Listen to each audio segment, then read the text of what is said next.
His lecturer had a pet dinosaur. I was just like, holy shit, what the is going on here? We infiltrate the cabinets of the government. Look at these idiots. First thing I'd do would be get rid of porn. Welcome to another episode of Make Shit Happen. Today's guest is none other than Jake, or as you may know him, RattleSnake TV.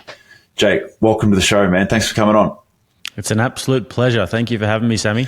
Mate, anytime. So for those that may not know you, I mean, look, how I know you, when we first started to become friends is we used to train together a lot in the gym, and back when I was doing all the boxing, you used to walk me out in a couple of my fights, and so we've got a bit of a long-standing friendship here from when you used to live in Australia, and you've now got up and moved to, the bright lights over in America, and you've now built this big channel, RattleSnake TV, and you're doing all the politics stuff and talking about geopolitics and I guess the woke culture, and you're doing some really cool things. But I want to start off with, why did you start RattleSnake TV? For the people that haven't yet come across that, can you just give a brief explanation on what that is? Yeah, so RattleSnake TV is my YouTube channel where I commentate on cultural issues. Generally, the format that I go with is that I'll break down debates. So I'll get debates from the past and from the present that are particularly culturally significant, and then I'll build a narrative around those debates. And then I'll present it in the way in which I see fit, the way that I can bring most value to the audience. Sometimes it'll be a matter of breaking down the communication techniques and the debating techniques and lessons that we can learn and bring into our own lives when we're facing these sorts of objections in our own lives. And then other times it'll be more around giving context about what the people are talking about. For example, if there's historical context or cultural context that I think is required, then I'll give that. So basically, there are a lot of what you would call reaction channels out there, which would be people just playing a clip and reacting to it. I don't like to call myself a reaction channel. I think I'm more of an analysis channel. I like to analyze culture, and I like to analyze what we're seeing and actually bring value. And the way we do it is that instead of reacting to it on the fly, I'll write very detailed scripts about about the video that I cover. And then we will pre-record it, edit it, put lots of funny memes and edits in there, and edit in all kinds of visuals as well to punctuate our points or to emphasize or accentuate our points. So we try to, like I said, just add as much value as possible. And the reason why I started it was because I'm very passionate about politics and culture. I'm very passionate about podcasting.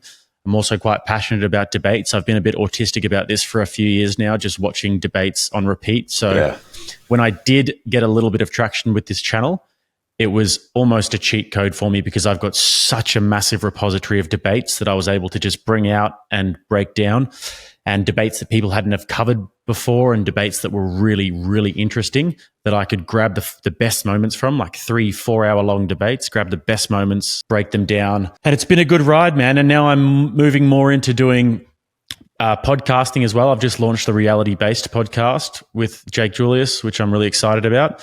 And I also go and appear on other shows. I've done Whatever Podcast 5 times now, and Valuetainment and other shows as well. So that's the story of RattleSnake TV thus far. Yeah, man, it's exciting because, like I said, I've known you for a few years when you used to live in Australia, and seeing you build up this channel and interviewing the people that you have and doing the debates that you have, like it actually is quite a skill set to be able to sit there and break down a debate and talk to certain talking points and to be able to break things down for people to understand, but to also sell your view on why it is that you think what you think and why you believe what you believe. And it's not an easy thing to do, to be able to sit there and debate, go back and forth. So yeah, and I mean, it's funny because I remember when we were in the gym together at FitAs, and I was just launching my TikTok page where I was doing similar kinds of things, and we were having a conversation about this, and you were just launching Make Shit Happen. I'm pretty sure you were launching it at that time. Yeah. And you had your Uppercut brand and all of that as well. And we were having a conversation. One of the things you said that inspired me most was that you have to want it more than you have to need this like you need air. I remember you saying that exact line to me. I was like, that's motivating. And then I went home that night and I made 5 TikToks because you were like to me, you have to make 5 pieces of content a day. And I was like, that's right. I'm going to do it. So that was very inspiring. Like right when I started to do the TikTok, which eventually molded what I did on YouTube. So I appreciate that motivation. No, man, it's freaking awesome what you've done, man. I take my hat off to you. It's like, you know, not only did you go and do that, but you went and moved country. Like, talk me through why, like, what made you want to leave Australia? Man, to be honest, with the lane that I'm in, which is very much surrounded by, you know, politics and cultural discussions and culture war issues and geopolitics, America is just the Mecca, to be honest. It's like being if I was a MMA journalist, it would be like moving to where the UFC is, to Las Vegas, Nevada, where the big time is. In Australia, we kind of take these issues seriously. However, I think that there's quite a cultural hegemony in terms of wokeness, that people tend to take the woke ideas and just sort of accept them as fact. Whereas in America, you get a lot of more pushback. You have a very strong conservative contingent in America. And also they take it very seriously. They take politics and culture like sport over here.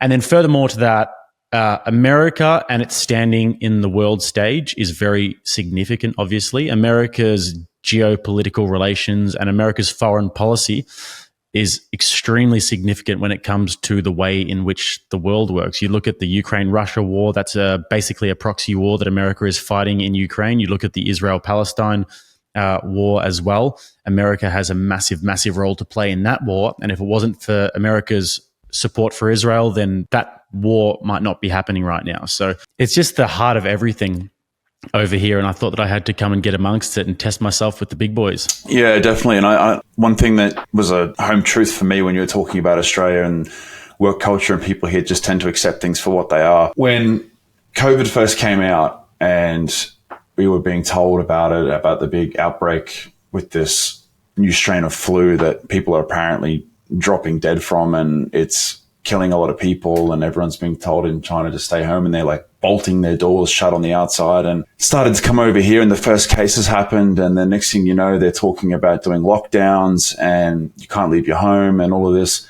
Like, I've never been a very political person, but when this happened was kind of when my eyes opened up, just naturally, just due to the fact by what we were being told we could and couldn't do.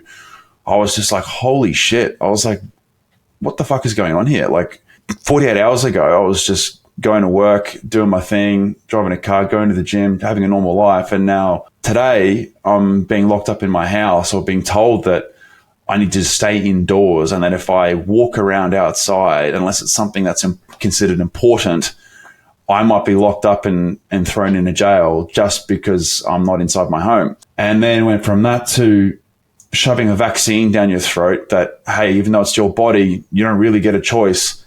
And then not only if you don't get it, your privileges are taken away. You can't go out and socialize. You can't travel. You haven't got a vaccine passport. That you start to shamed socially from other people. If you didn't have it, you were seen as like a bad person, or that you were this anti-vaxxer if you didn't want to get it. It's like, hang on, it's supposed to be your fucking body.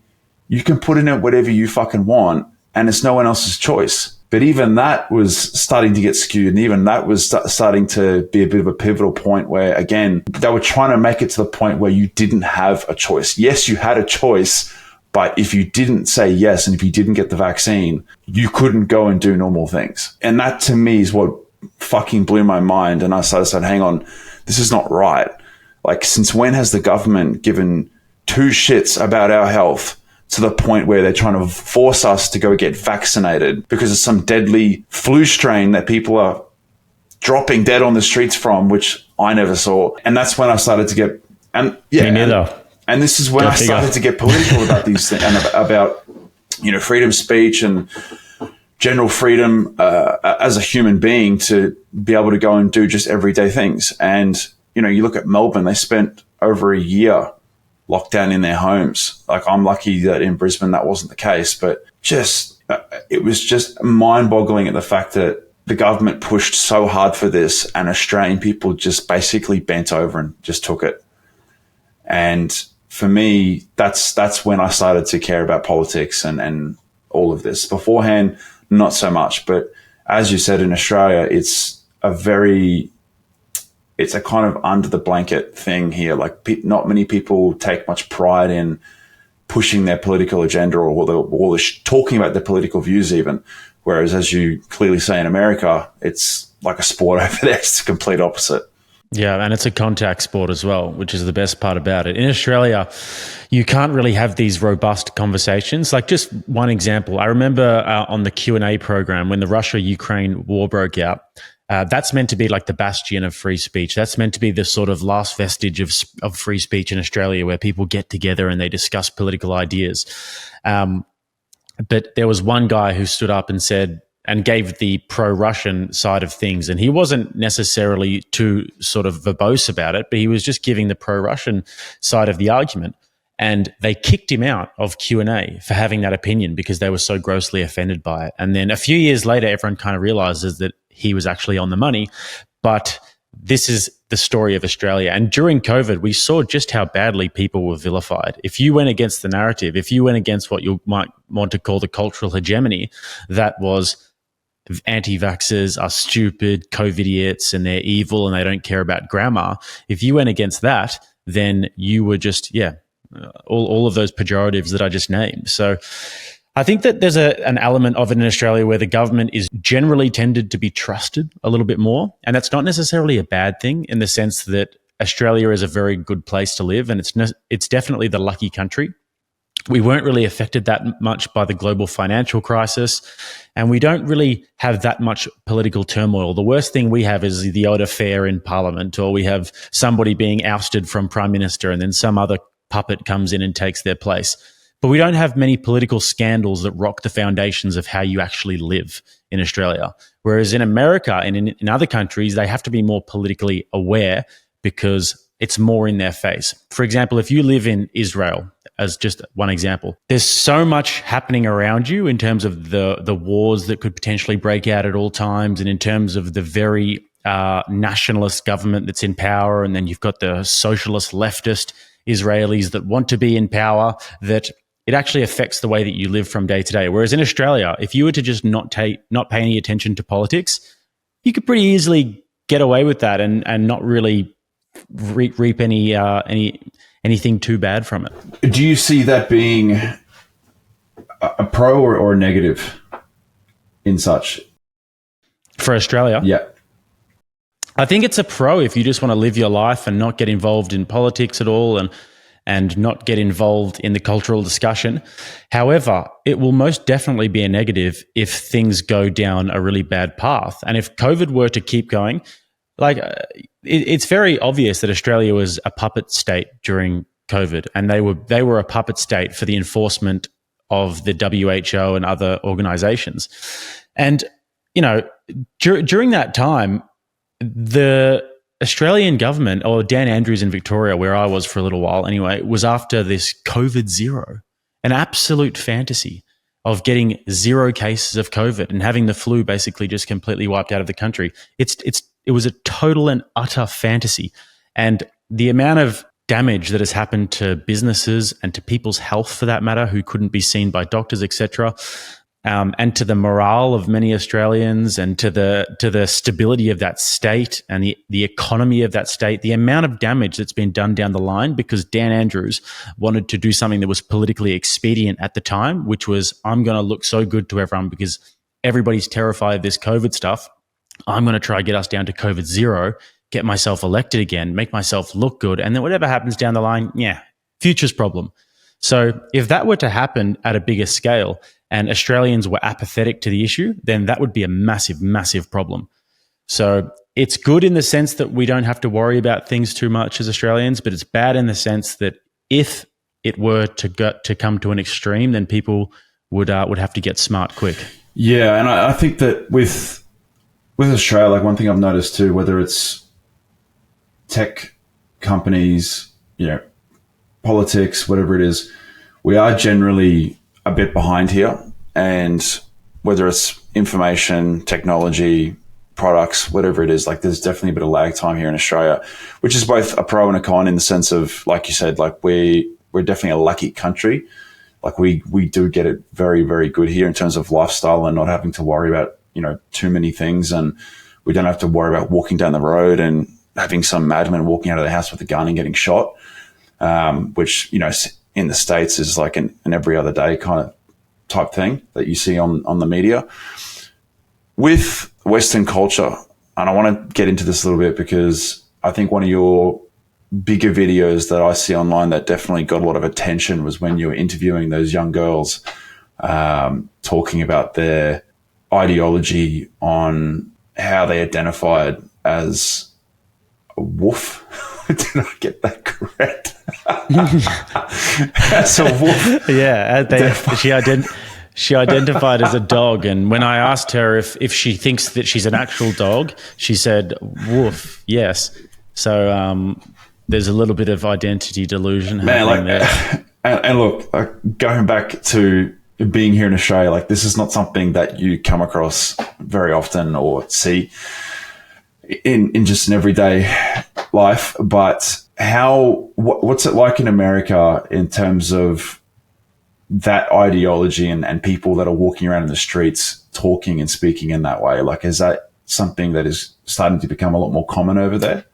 I think you'd be surprised about how deep it runs in Australia as well. If you went to a university campus, like my brother, for example, before he came on board and started running RattleSnake TV with me, because we basically do 50-50 in terms of our responsibilities here, he was at Griffith University in Queensland. And Griffith University has a decent reputation, like nice university or whatever. One of his lecturer had a pet dinosaur that was like his comfort. This is a fully grown man with a dick and two balls who has a pet dinosaur, like a teddy bear, his comfort animal, who they would pass around the room, and whoever was holding the dinosaur could talk about their feelings. And there was, guys wearing dresses into the class, and it was like the wokeness in these universities in Australia is an absolute affront to common sense and logic. And I think you'd be very surprised about how deep it runs. And if you go to Melbourne and to the CBD in Melbourne, you get all kinds of characters. So it's really bad in Australia. But in America, I would say that obviously this is the seedbed of it. This is where it all kind of tends to begin. So the American universities are very woke as well, but it's just a different kind, because over here you've got a lot more of the polarity. You've got a lot more of the from either side. Whereas in Australia, I think when the wokeness is kind of like the middle is bigger, and the middle is kind of just like the woke, and everyone kind of just accepts it. But in America, a lot of people sort of pride themselves on being anti-woke as well. So yeah, it's easier to find normal people over here. Whereas in Australia, people are just scared to talk about it, man. They definitely are. That's the problem. To be honest, you're my first guest that I've ever actually had on talk about politics. Obviously, that's your main agenda and that's what you cover, so that's why we're talking about it. But I find like a lot of the bigger podcasts that do touch on, I guess, the big issues that are faced in Western society tend to get a lot more people that will watch, and they get more tractions on their shows and so on and so on. But it's just not something that people want to discuss or talk about. And in my opinion, all of this woke bullshit is the minority that are getting majority say, and that the majority of people don't think that way, don't genuinely believe it, and quite honest, disagree with it in terms of that way of life, and in terms of the ideology of how you view and see things. And it's like the old saying, hard men create good times create weak men, and weak men create bad times, where I feel like we're definitely at that end of that cycle. And there was a famous clip that was going around now. I want to say famous, like it was blowing up all over social media, was when Sean Strickland from the UFC was being interviewed by a guy from the media, and he was talking about if he had a homophobia view towards transgender and things of that nature. And he turned around and just obliterated the guy that questioned him and basically called him an infection to society, and that he's basically one of the reasons as to why we're so fucked up right now in Western culture, and the fact that people are peddling this bullshit, and that people are just sitting there letting it happen in real time in front of their faces, and just on a basic sense, just disagreeing with it. Like, you don't have to go and bash down someone's door and fucking go and get violent, but it's just the fact that people are scared to just even stand up and say that they just genuinely disagree with it. They don't like it and they disagree with it, and it's not the bedrock of which they were grown up with, and that their ideologies don't match and they don't like it. It's like as if I was to sit here and say, I'm a Christian man, I'm a God-fearing man, but I don't agree with Muslim ideology. Like, it's just a basic conversation around what you agree and don't agree with. Now, I think that, as we've keep on harping on here, people in Australia are very much scared to talk about it. And I think that it's something that needs to be talked about. And it's, as you said, we're lucky enough to be in a country whereby people don't necessarily have to be political. But, you know, as in America, as you rightly say, it's like a blood sport over there and a contact sport, and people very much get involved. And I think it's quite scary to see where we're heading, or what the next 2 to 5 years are going to look like if something's not done about this, and people keep peddling this shit. Because, you know, you look at China and Russia, they would be fucking turning around and laughing at us in their fucking beds at night. They'd be going, look at these fucking idiots. Like, they don't even have, they have identity issues just down to the basis of what sex they are. Like, you see multiple conversations that I've had in Congress where they turn around and they say, do you know what a woman is? And they can't answer the fucking question because they don't want to be seen as politically incorrect, or that they're trying to shut down woke ideologies for the fact that they're trying to say that a woman is just simply a woman, or a man's a man. They go, what identifies as a woman? They can't answer that question. Or better yet, they're choosing not to answer that question because they don't want to upset, they don't want to rock the boat, which I think is just absolutely fucking ludicrous. But what's your views on all that in terms of the American culture and where they're headed with all of this? So one of the biggest problems is the middle, in my opinion, because the far left is always going to exist. You're always going to get these people who are way on the fringes out there, who believe in wacky things and who would like to bring it into the middle and bring it into the cultural discourse. And then you'll have the guys who are on the right-wing conservatives, the traditionals, the Christians, and the Muslims for that matter. And these guys will be the ones who will be always resisting it because they have a belief in God, and they have a certain faith, and their worldview is such that they can't ever accept that thing. But then in the middle, you have these sort of nonchalant atheists, the libertarians, the classic liberals, and these sorts of guys. And whilst I get along with a lot of these guys, I just had Dave Rubin on my podcast and we released that today, and he's more of the classic liberal type. We can get along. I'd have a beer with the guy. Ideologically, though, we don't really align because I think that these guys tend to give rise to the left because the libertarian ideology is such that they believe in fiscal conservatism, whereas, not a massive welfare state, and they believe basically in like financially conservative measures. But then socially, they're quite liberal. So they'll believe that, people can just do what they want, man. Like, if you want to be transgender, you be transgender. If you want to have a pride parade, as long as you're not hurting me, you have a pride parade. And then, unfortunately, what happens is that the far left tend to take these things and run a mile with them. And they'll just keep pushing the envelope, keep pushing the envelope, keep pushing the envelope, until all of a sudden saying what a woman is extremely controversial, and you can be cancelled for merely saying that a woman is an adult human female. Or all of a sudden you'll turn around and you've got someone with a freaking pet dinosaur in the class telling your child, your 22-year-old child for that matter, that they can speak when they have the pet dinosaur, just infantilizing your child. Or you'll have somebody in the school, a blue-haired Marxist feminist lesbian teacher, talking about how, you can be whatever sex you'd like to be. If you'd like to Timmy, if you'd like to be Linda, you can be Linda. And unfortunately, that's just not based in reality. And this is the problem, is that if we have this massive middle ground that formulates and gives rise to these leftists and lets them just keep on edging closer and closer and closer to, until eventually the middle discourse becomes this weird, non-logical discourse that's just not based in fact, that's a big problem. And unfortunately, what we're seeing is a deracination of our culture, which means that we're losing the roots of our culture. And fundamentally, what the root of our culture is a Christian faith, and it is believing in God for America and for the United States and for the United Kingdom. And you might have seen the statistics on people moving towards atheism. It's falling off the cliff, the belief in God. And as soon as you lose that, you lose the fundamentals of what are the morals and the ethics that guide your society. And when people lose sight of the morals and ethics that are meant to guide them in their society, then they become more laissez-faire about these radical ideas over here. Oh, well, who am I to tell them that they can't do that? Oh, well, who am I to tell little Timmy that he can't become Linda? In my opinion, what needs to happen is we need to get back to the roots, and we need to figure out who we are again and what are the ethics and the morals that guide our culture, and to enforce that. And not enforce it with an iron fist necessarily. Have tolerance for the people who fall outside of those parameters. But there needs to be some sort of a semblance of understanding of who we are and what guides our culture. There needs to be that. If that falls away, then it becomes chaos. You're in a desert and you're not guided by anything.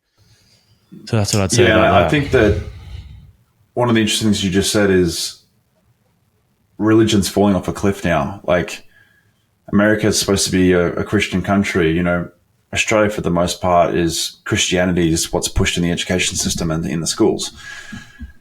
You go to any Muslim country, if you walk around and start bagging their God, or if you start walking around, you know, shaming or talking crap about Allah, or if you have a Quran and you burn it or anything like that, man, God fucking help you. I don't think you're coming home. You're not going to be walking home that night.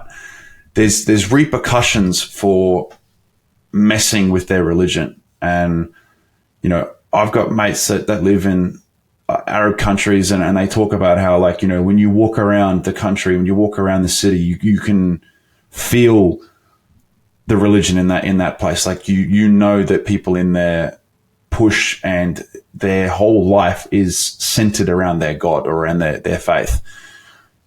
In Australia here, not even close. Like, you don't really see it. You don't feel it. There's no talk about it.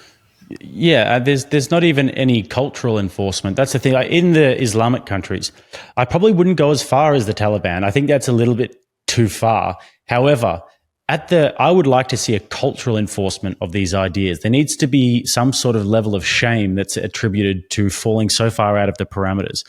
But these days, it's the opposite that's happening. If you go on TikTok and you say, I'm a bisexual, lesbian, transgender, autistic, midget, like all these sorts of, the more you have, the more labels that you have, the better. You know, the more labels that you have, the more of a victim you are, the higher you are elevated on the victim totem pole.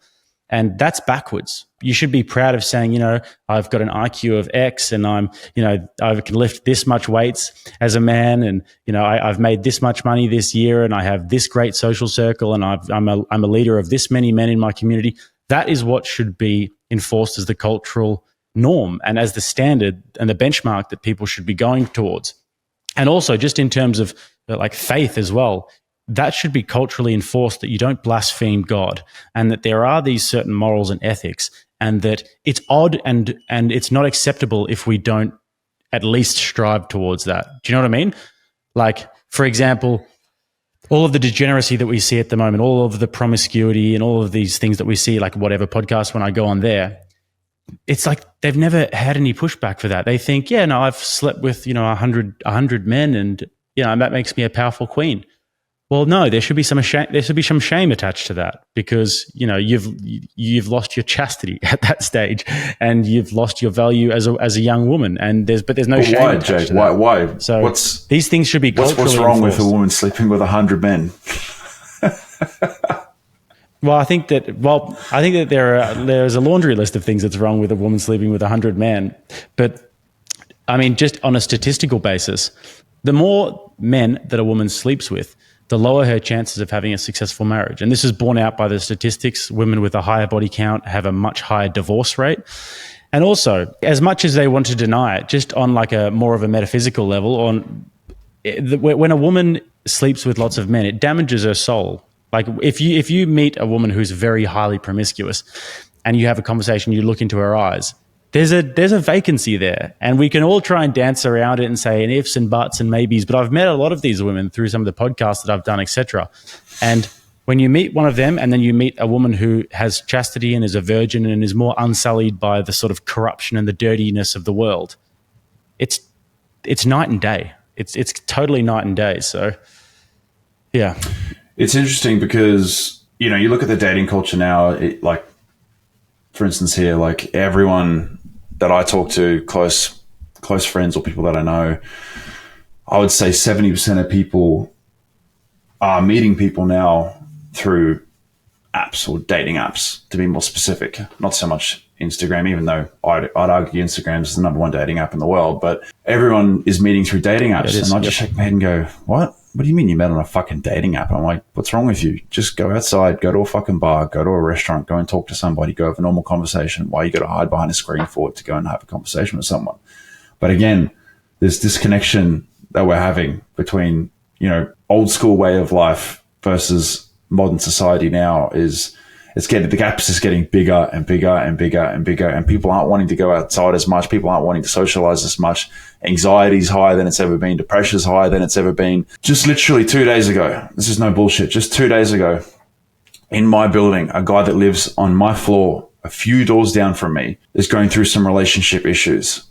And around 9:30 p.m. on Sunday, the gentleman decided to take his own life and jump off the rooftop and kill himself. Off my rooftop and kill himself. And wow. Off the basis, and again, this is me talking with limited information, but he committed this and did this act on the merit that his relationship had ceased to exist and he was going through divorce and a couple of other things, which all in all is extremely sad. Like I would never want anyone to do something like that or kill themselves or anything like that. Like, and if they are, you should be going and talking to someone, and there's always someone you can go and talk to.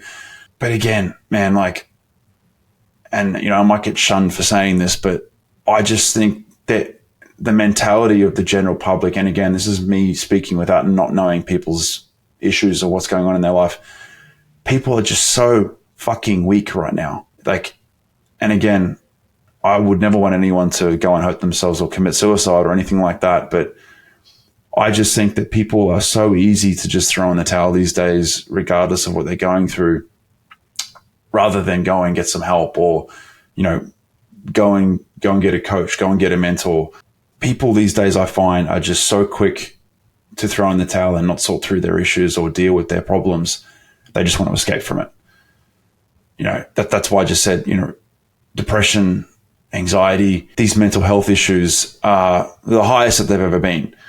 You look at the statistics around prescription medication for anti-anxiety, anti-depression pills and things like that. And there are more people on these medications now more than ever. And you ask yourself the question, why? Why are people more anxious than they've ever been? Why are people more depressed now than they've ever been? And I think it comes down to this whole agenda that's being pushed of talk about your feelings more, talk about this. It's okay to sit down and whine. It's okay to sit down and cry. Back in the old days, our fathers' days, when they went to school, if they misbehaved, they got smacked by the teacher, or they go home, they get smacked by their father. If they misbehaved, there was repercussions for their actions. If they were bad, they were disciplined. If they were carrying on too much, they got disciplined. It's just shut up and get on with it. Move on, get on with life. Yeah, life's tough. As Candace Owens says, life's tough, man. Wear a helmet. I think people are just so fucking soft these days. And as we were talking about the cycle before, hard men create good times create weak men, and weak men create bad times. And I think that because people are so weak right now, we are going through arguably one of the worst periods that we've seen in terms of just general mental health, well-being, ideology problems, religion problems, identification problems, down to the point where people can't even just simply say what a woman is or what a man is. And how the fuck did we get so twisted to where we can't even identify what a man or a woman is? And it blows my fucking mind to the fact that we even have to talk about such simple things and discuss what a woman is or what a man is, or that Timmy can become fucking Karen if he wants to, and that we've got professors going to universities wearing dresses and holding fucking dinosaurs to have, talk about their feelings. And there's got to be merit with some of this stuff. I feel like there's got to be some situations where, yeah, man, I'm not saying you can't ever talk about your feelings or whatever. It's there should be room for you to go and do that, of course. You can't just shut everything out completely. But just some of the things I've seen online, man, just even with your clips, with the people that you've spoken to, that you've interviewed, it is fucking concerning. Like if I had if I had a son right now, a 6, 7, 8-year-old son right now going through school, or even a young girl or a young daughter, I would be greatly concerned for their well-being and the agendas that are getting pushed to them, especially through school. Where do you think all of this came from? Where do you think all of this started from? Why do you think it's being so heavily pushed? I have my own opinion about it, but I'd love to hear your opinion on why do you think all of this stuff's being pushed so hard?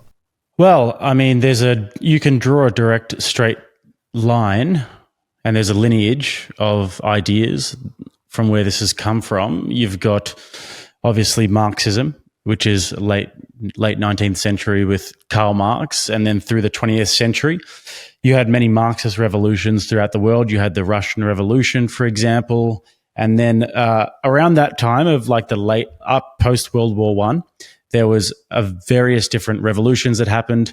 However, there wasn't quite the Marxist uprising between the proletariat and the bourgeoisie that the Marxists would have hoped for, because fundamentally what the Marxist idea was that the proletariat or the working class would rise up once they realized that they were oppressed, and they would rise up and they would break the shackles of oppression and overthrow the bourgeoisie.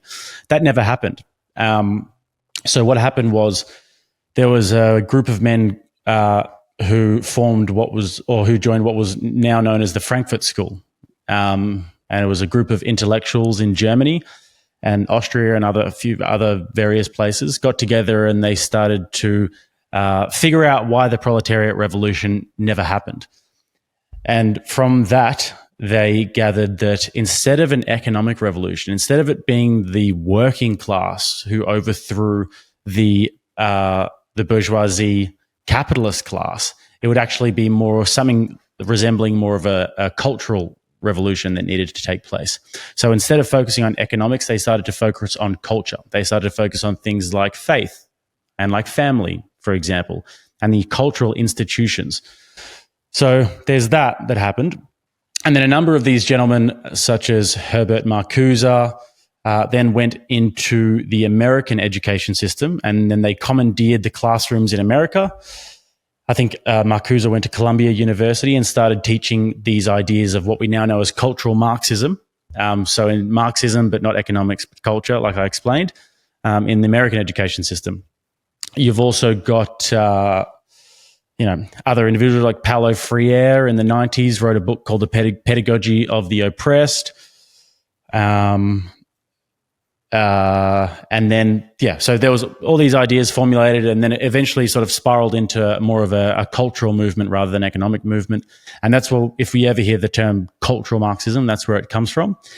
And so then in the 20s and the 2010s and now the 2020s as well, these ideas started to become rampant throughout the institutions. And the way I kind of look at it is sort of like a compounding interest chart. If, it goes like this, and it simmers and simmers and simmers, and then boom, one day it just sort of shoots up and becomes, the cultural norm, which is sort of what we've seen happen. So, there's an intellectual root of it, but then also there's a lot of people with vested interest at the top of our society in this. So, for example, you've got BlackRock and Larry Fink. Larry Fink, who owns BlackRock, and these big companies. They are promoting what is the ESG agenda. So ESG means environmental, social, and governance. And ESG is a metric that they use, and they give companies a score. So it's kind of like the Chinese social credit system, but for companies. And if you have a bad ESG score, it means that you won't be able to get various different types of, capital from these big major investment firms and asset holders. And it's basically company suicide if you don't get a good ESG score. So that's why you then see companies like North Face and like Bud Light and these companies doing all of these outlandishly woke things, because that's really good for their social score. So the S part of ESG. And then that's why you see all of these airlines going green all of a sudden, because that's environmental. Their environmental scores going up, even though they're literally an airline. So that's another way in which this sort of wokeness gets peddled. It's because obviously people have a vested interest in society going woke in various different forms. So it's kind of the culmination of various different groups. There's a lot of control involved. There's also a lot of subversive movements happening, like these far leftists of the early 20th century. they didn't just say, oh, okay, great, communism didn't work, let's just sort of pack it in, we're done, we're here, we're capitalists now. No, they say, oh, well, communism didn't work, but here's why, and what's the next movement? What's the next revolution? So yeah, I mean, we could talk about the intellectual roots of it all day, but that's like a brief sort of overview. But that's where I think it's come from. I think that was but in terms of when you're talking about the ESG score, what's the benefits of all these organizations getting an ESG score? Is it financial gain? Is it network? Like what's the gain around getting the ESG score? Well, because then they can get investment. A lot of these companies, they need to get investment from, the massive different financial institutions like BlackRock, for example. And, I'm not an expert in the way that the financial world works, but if you are, I remember when I was working in recruitment, my company, just like a random company, they were hiring in my office in Brisbane, and they were like, God, we need to hire more females. We've got like 5 dudes and then less females, and we need to get some more females into the office because, if we do that, then we can tick off our X score so that we can be a part of this comp thing, and then we will get these investors. So yeah, it's obviously a financial interest, and you don't want to be the one who bucks the trend if you are a corporation in Singapore, So that's why they're all so woke. Yeah, which is why one of the things I love about Dana White, the president of the UFC, is he never muzzles any of his fighters. He lets them talk however they want to talk. They have their own agendas that they can push if they want to. They can have their own, because everyone's got their own backgrounds and their own stories, man. And at the end of the day, it's not a one size fits all shoot. Everyone's got their different backgrounds, history, things I've been through and whatever. And, they keep trying to get Dana to muzzle their fighters by asking questions like, why do you think it's okay for Sean Strickland to be homophobic to the transgender community and da-da-da-da. He just goes, guys, on what planet do we live on where a man or a woman can't exercise their First Amendment right of free speech and to be able to say what they want to say? And he's like, just how you guys get to speak around that agenda for yourself, they're doing the same thing for themselves as well. So why is it going to be one-sided? And why is it on what planet do we live in whereby you think that it's okay to muzzle somebody, to let them not say what they want to say? It's like, are you fucking insane? And they sit there and they can't answer the question back because he's throwing their own shit back at them. He's speaking common sense, but as we've just rightly been saying this whole podcast, common sense is not common anymore. It's gone out the window.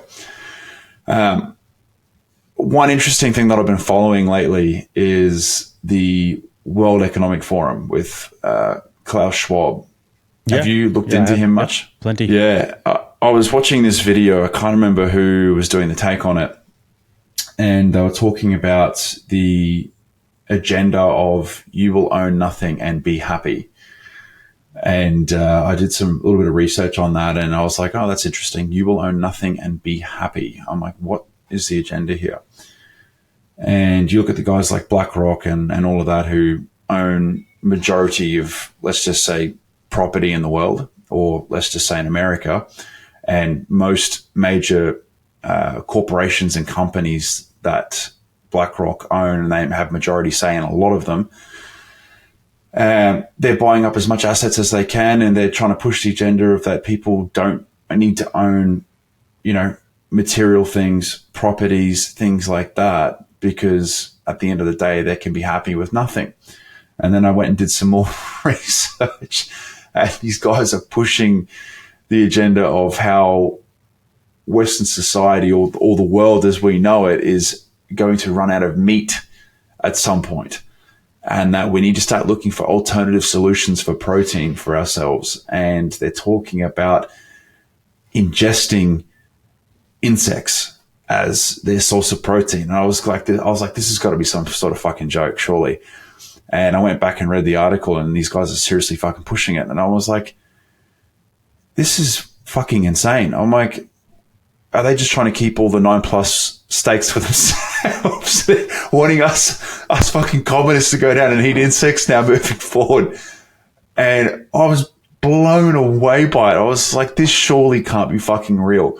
First, they're trying to say that you're going to own nothing and be happy. So they're trying to tell you that you can't own anything and that you're going to be happy with nothing. And then now they're trying to tell you that there's going to be no meat left. I think it was by 2045 they were talking, and that you need to eat insects and be happy. You know, I'm like, oh, cool. All right. Well, I'll go down to Betty's Burgers or Shake Shack and go get a fucking cockroach shake it blows my fucking mind that this is the shit that they're peddling and that they're talking about on a world forum, on a fucking world forum. Like, this is what they're talking about.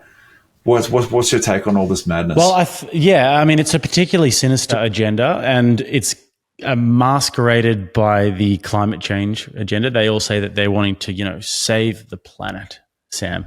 So they'll all get together, all of these billionaires and some of the richest, most powerful people in the world, and it's not for their own personal gain. They've done enough. They've got enough money, and they've flipped the switch, and now they're all philanthropists.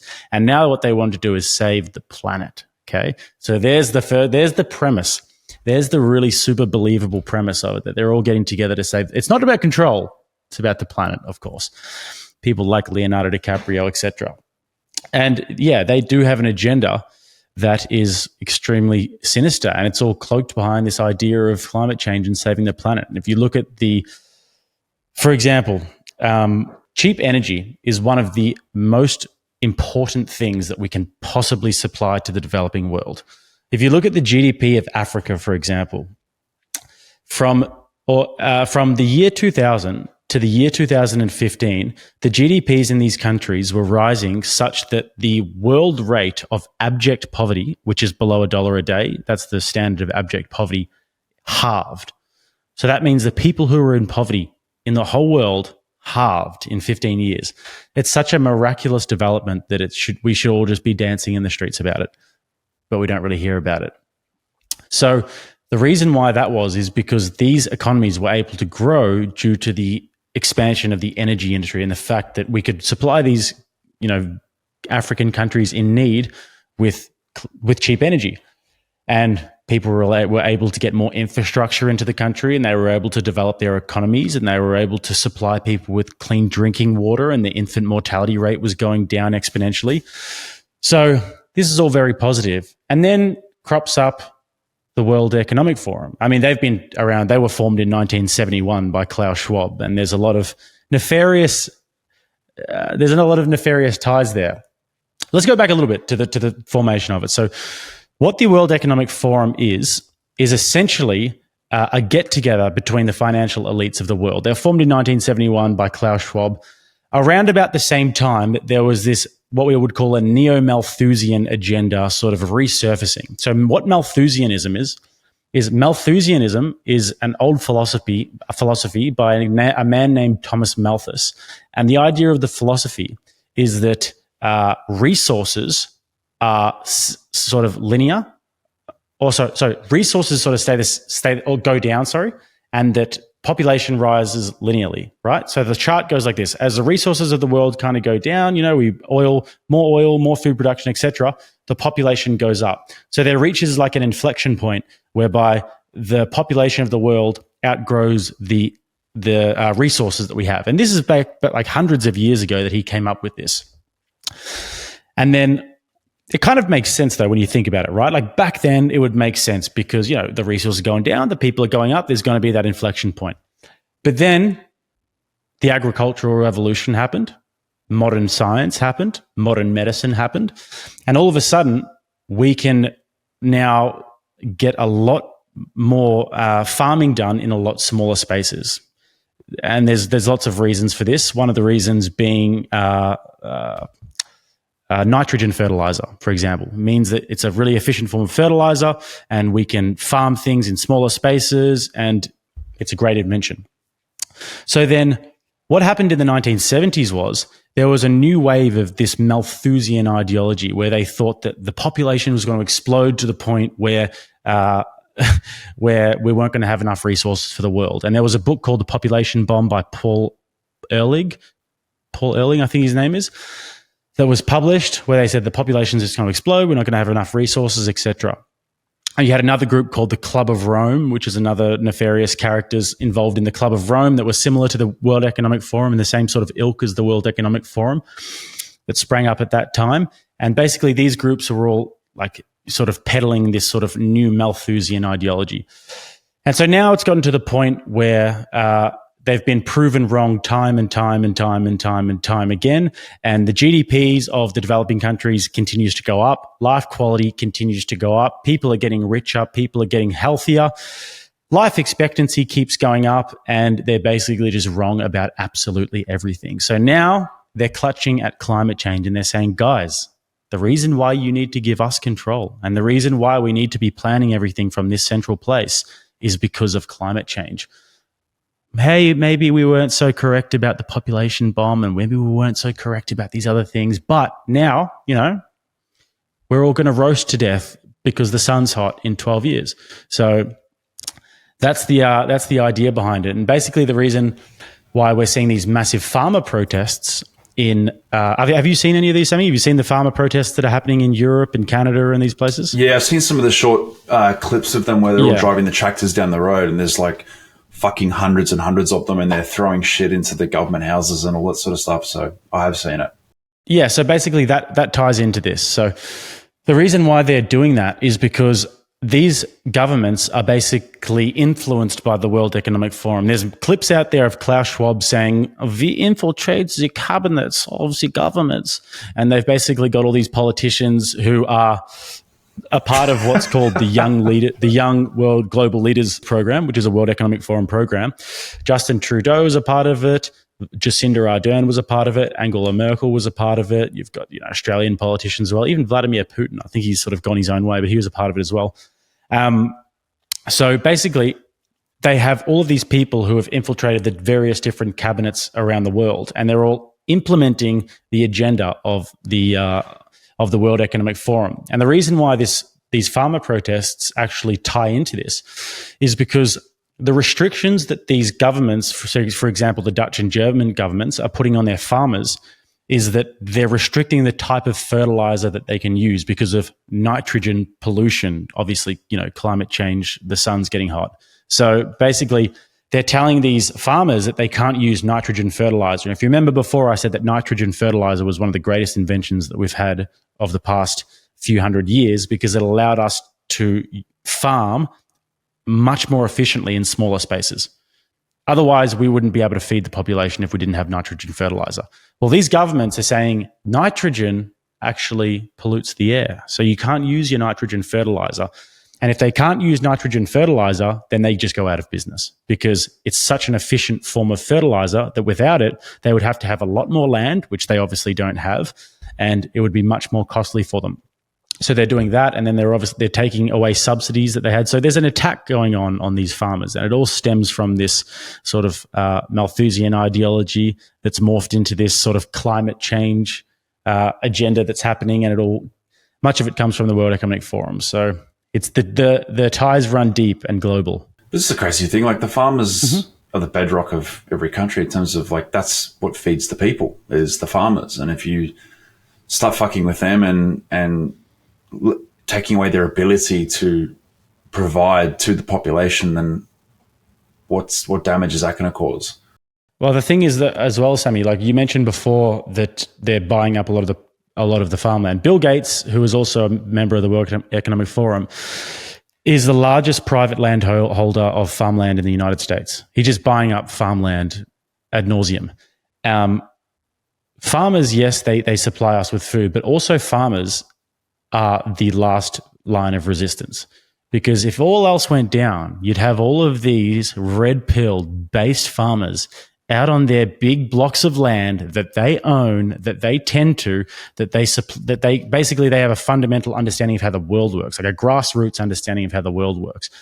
And if they own these big blocks of land, well, we can't really control them, can we? Because they live off of their own land and they can supply for themselves, and they don't rely on the government. They don't rely on anybody.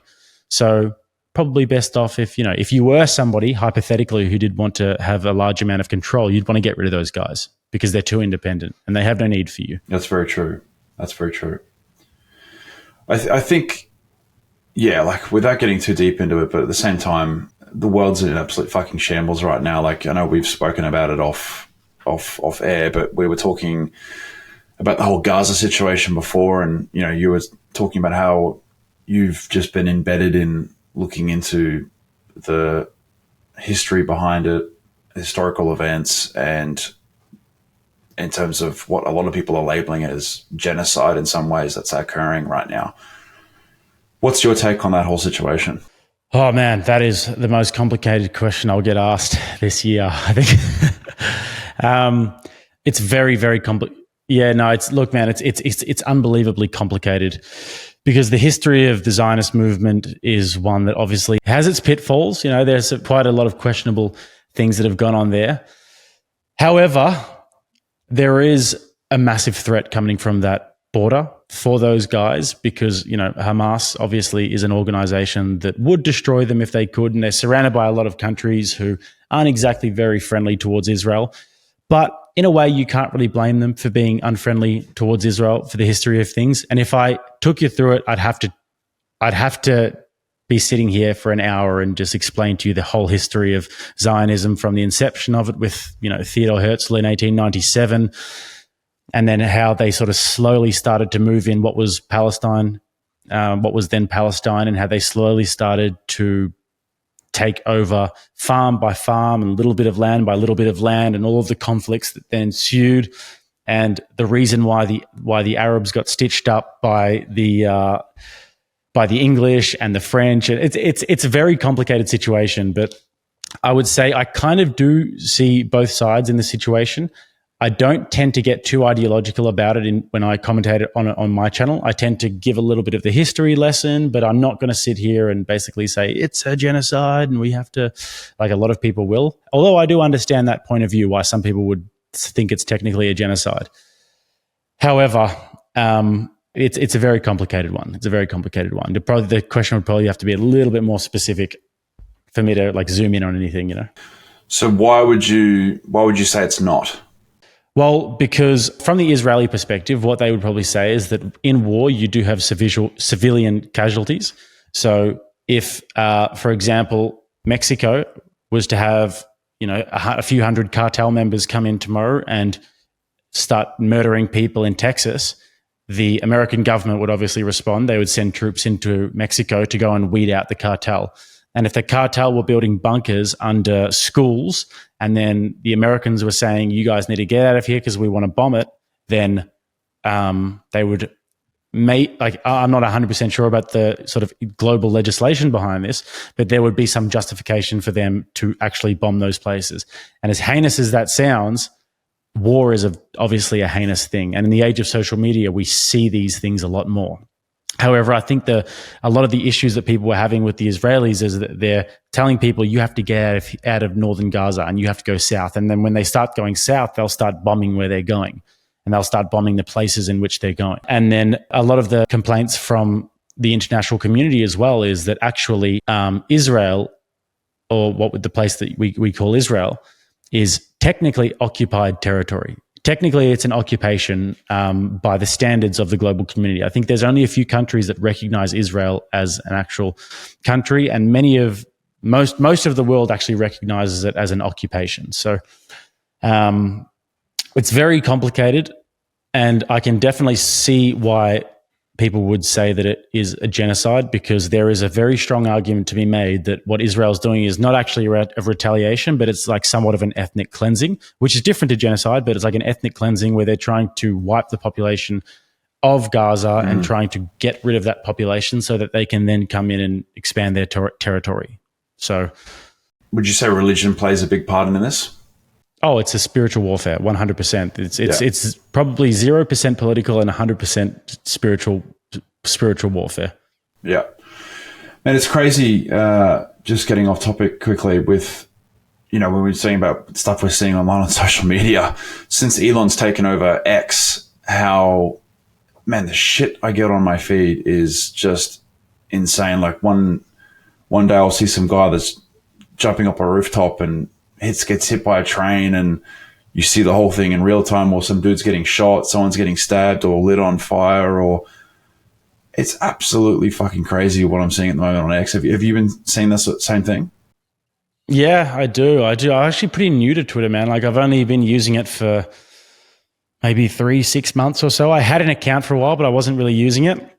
And then after Elon took over, I started to like get into it a little bit more and develop my following and do a little bit more commentary on there. So it's a wild, wild west, man. Like if it were up to me, if I was Elon Musk, first thing I'd do would be get rid of porn. I don't see a reason why there should be porn on X. Like someone has to make it make sense for me, because I don't see the reason for it. Why you would have people like just having sex on this app. I mean, for a while there, you couldn't say ivermectin, or you couldn't say anything that was politically incorrect, but you could post a picture of you like fucking someone if you really wanted to. I mean, that's cool. Yeah, look, I don't really see the benefit of having that online. I mean, the kids can just go up on there and start using the platform, but I think he's pushing the whole freedom of speech as far as possible. What's interesting is his move to go and buy it, because Elon understands the power of attention, and Twitter is seen as basically one of the biggest platforms in the world for exactly that.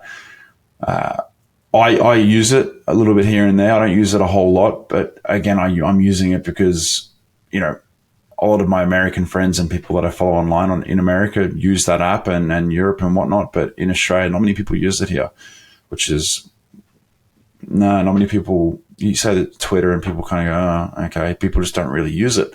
But one of the great things that I love about Twitter is how useful it is as a tool to test ideas for business and for marketing, because you can put out a 2-3 sentence script or something that you can use in business, and you can go and test an idea very quickly. And I've done that with Twitter multiple times, and it's been a very, very useful tool for that. But going onto your YouTube channel, man, like you have grown that quite substantially from when, you know, you left and we were talking about, you know, what you were going to do and how you were going to grow this channel up. Talk me through the channel, man. When did you always have this channel, or did you start it before you left, or what's the background of your RattleSnake TV channel? I started it in, I think, October of 2022. It was, at the time, I was working in recruitment in corporate world in Brisbane, and I was absolutely hating it, man. Like, it just wasn't for me. You'll remember when I was working in corporate in the city, and I just, being behind a desk and in an office all day is just so antithetical to my personality. Like, I'm really quite ADHD, I think, and also there's some screws loose, definitely. So I'm not really sure why, but I couldn't bear it. And so I was thinking about doing a few different things, and then got in, like, I've been doing podcasts for years, by the way. I did hundreds of episodes of MMA podcasts and footy podcasts, and then more political. During COVID, I was doing a fair bit of activism, so did that for a while. And then the YouTube channel started, and I did a few different videos. And then I did this video where I broke down this debate where Russell Brand basically took these MSNBC anchors to school. And I broke that down, and it was just sort of lingering there for a few days, got like a few hundred views. So I think this is probably like my 10th video that I ever did. And then I went to bed one night. I woke up in the morning and there was 6,000 views, and I was like shocked. I was amazed. And then I wrote, told my mum. I was so excited. I was like, man, Mum, like I got like 6,000 views on my channel. I've got like 90 subscribers. It's amazing. Like I'm nearly on 100 subscribers. And then over the next week, it just started going like that. And this video got like 1 million views in like the next week. It was just insane. And then I was able to monetize my channel. And then basically ever since then, for the last year and 3 or 4 months, I've just been working every single day at it, just grinding, totally relentless with it. I've got my brother who works with me as well, and he's got a relentless work ethic as well. So doing that and networking really hard. I happen to be a pretty handy networker as well. And yeah, man, the sky's the limit. Yeah. And for people that don't understand YouTube, what does monetization mean? So monetization is when you get 1,000 subscribers and 4,000 watch hours. So it's not too difficult to do, but you have to You have to pick your lane. You have to be doing something that you're good at and interested in and that is kind of authentic to you as well. If you're trying to do something that someone else is doing, because a lot of people do this, right? They'll go onto YouTube and then they'll look at what someone else is doing and try and just emulate that. And if you're not that person, which you're not, then it's not going to work. Yeah. So you have to think about, what do I really like? And what I really happen to like is debates. I love debates and watching them. Like, I've pretty much watched everything on YouTube. And then I was able to start breaking them down and commentating on them. And the way that I did it was very different to how everyone else was doing it. And I was breaking down new people that no one else was really doing. I started doing, all of these Douglas Murray videos and breaking down his debates. And no one had really done that. And he started to go really viral. And now there's like 20 videos a week of new people doing Douglas Murray. So I think I started a bit of a trend there. And then, breaking down other debates and just continuing to constantly evolve and constantly adapt. And you've got to keep your head on a swivel and keep on doing the next thing and never getting complacent. So how do you, in terms of like growing your YouTube channel and staying relevant and, as you said, staying in front of the curve and making sure that your content and your ideas are still fresh and new and in some ways different, how do you pick and choose what information or what debates, I guess, you want to break down or what video topics you want to cover next? Like, do you follow the same structure on most of your videos, or do you find that you pivot and change quite a lot? I've got a basic foundational structure that is, take these videos, let it play, and then whenever I feel like I've got something valuable to add, I'll just jump in there. I've got that. But then I also do videos where I'll take an issue that's happening in the world, and then I'll do a big informational video where we'll have lots of clips in there as well. And now I've got the podcast as well. So there are various different things that I do, and I like to stay ahead of the curve when it comes to culture and understanding what's happening in the world. And there's also different people who my audience really likes. My audience really likes Jordan Peterson, Candace Owens, and Douglas Murray. So responding to what the audience likes as well, and analyzing what videos do well and what people want to see, because obviously some people will say, I only do what I want to do. I don't want to have any audience capture, but you have to have a bit of audience capture because, it's a market and you are selling a product and you have to be reading the market. So a bit of that as well. And where do you get most of your information from? How do you stay in front of the curve? I would say that I probably get most of it from watching YouTube videos. I'm very much like a visual and audible learner. Yeah. I don't really like reading that much. I don't like reading books that much. I'll tend to go on a walk or go to the gym and listen to a book if I need to read a book, or if I've got a guest coming on who's written a book or something. I like to be doing things. Like if I am just sitting here and reading or sitting here and listening to something, then I'll get really distracted. So for some reason I might be the ADHD, man. It might be some sort of autism or something. But so I like to do that. I like to watch YouTube channels, listen to podcasts, have discussions. But the main way that I like to learn about things is debates, man. Like if I want to learn, like I go pretty deep in religion and in Christian apologetics and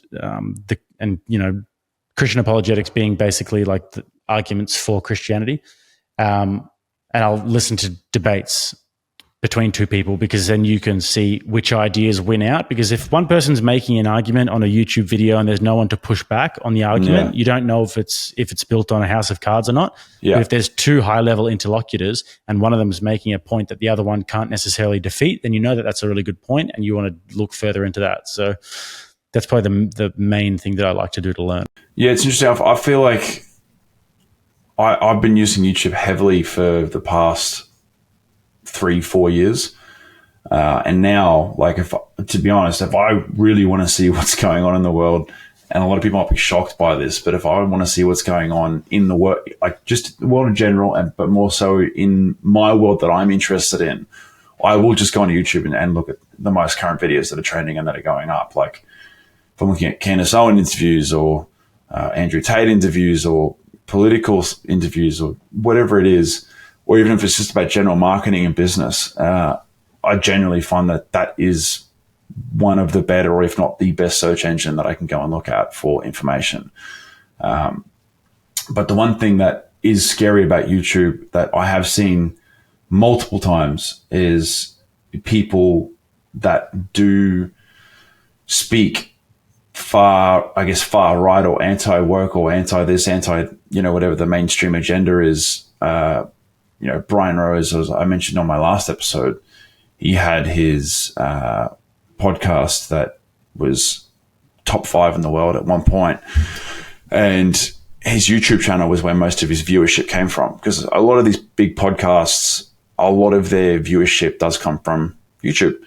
And he had David Icke on, which was the big, they're calling him like he's the big conspiracy theorist around all the things that are happening in the world and whatever else, whether it's 9/11 or the World Economic Forum or the reptilian people that run the world. Yeah.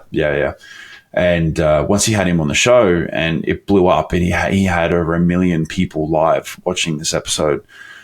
And because it got so big, it got shut down, and he got a warning. And then literally, I think it was about a week after he had David on, they told him he couldn't air the episode, it needed to be taken down.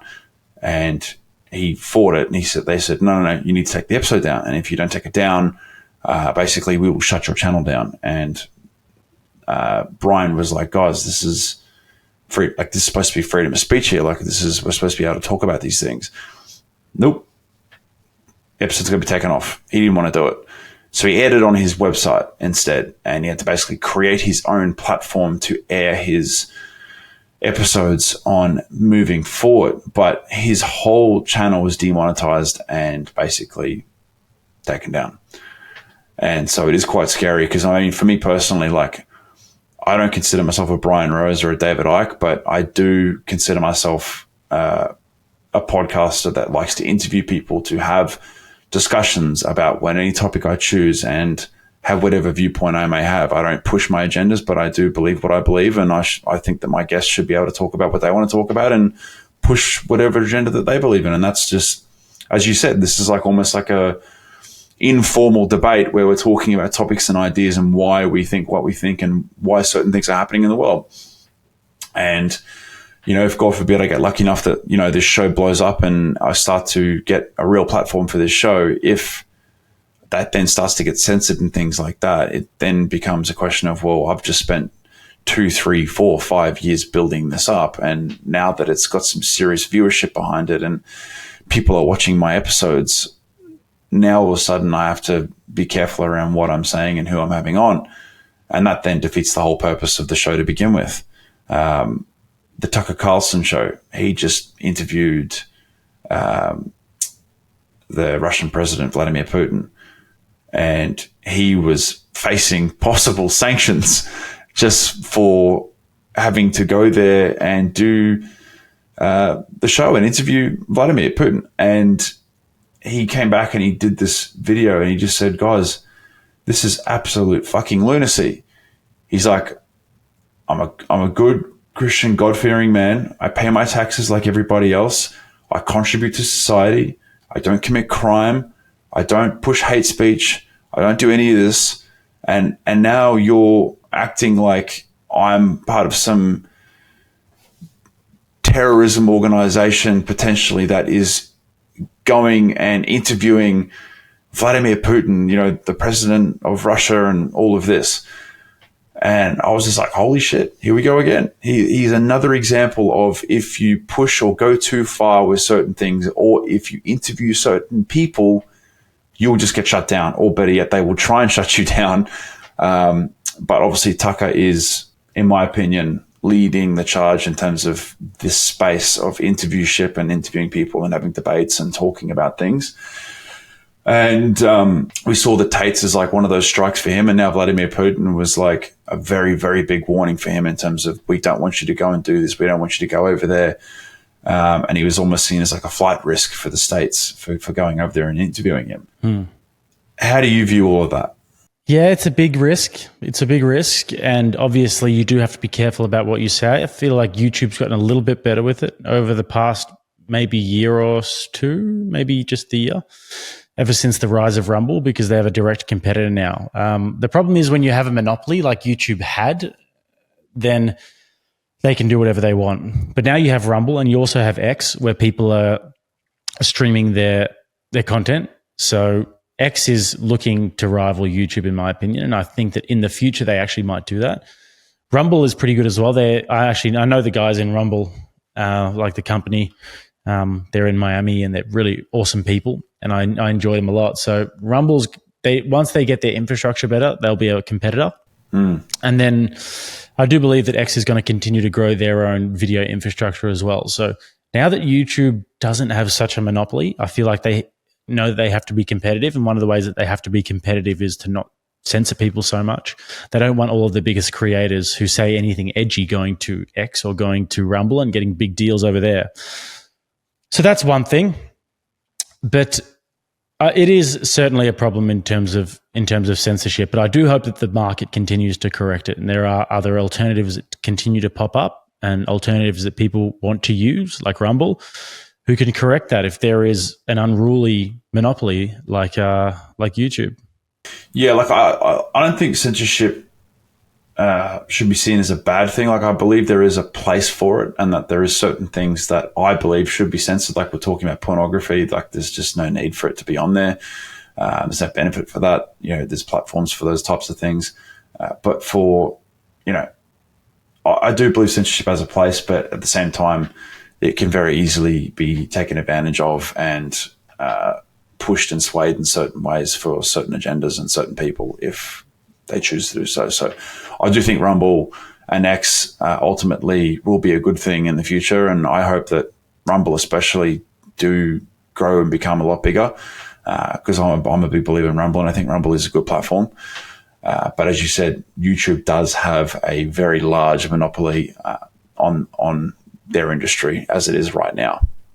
I think that YouTube's only become a better and better platform if they do get better with the whole censorship, because at the end of the day, if they start cancelling all these big creators and influencers as such, then people are going to be scared to use them, grow on their platforms if they get cancelled, which ultimately so many people have, and a lot of people are experiencing that as well.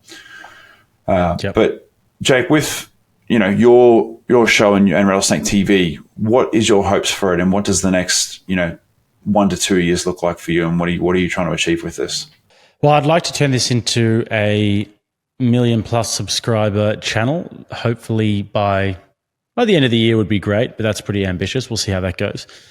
I want to make a media company as well. I want to make content that is truly unique and get other talent on eventually, whereby they can have their own brands and their own channels, and that'll be fantastic. I've got my first one happening in June. Oh, great. So that's the plan. Make a media company, get talent, and continue to go on different podcasts. I'd like to grow the podcast to the point where I'm going around the world and doing really cool interviews. And there'll be some sort of business venture outside of that I'll also be able to pour my resources into and be able to pour my time and energy into, and that will safeguard me from, like we talked about, getting cancelled as well. So too much to do in too little time, brother. Yeah, that's it, man. That's it. Where can people find you? Obviously, I know the YouTube channel's RattleSnake TV. Is that right? Yeah, that's it, man. And then Twitter and Instagram, Jake RattleSNK. Jake RattleSNK. Beautiful, man. Beautiful. Well, man, just want to say thank you heaps for coming on today, man. We'll definitely have to do a part 2 in the next 6 to 12 months. Definitely want to bring you back on and do an in-person one. I think I might be coming your way very shortly, so we might have to try and tee that up and do a in-person. Let's go, brother. I got the equipment. Let's make it happen. Beautiful, man. Beautiful. Thanks for coming on, brother. I appreciate that. My pleasure, man. Thanks for having me.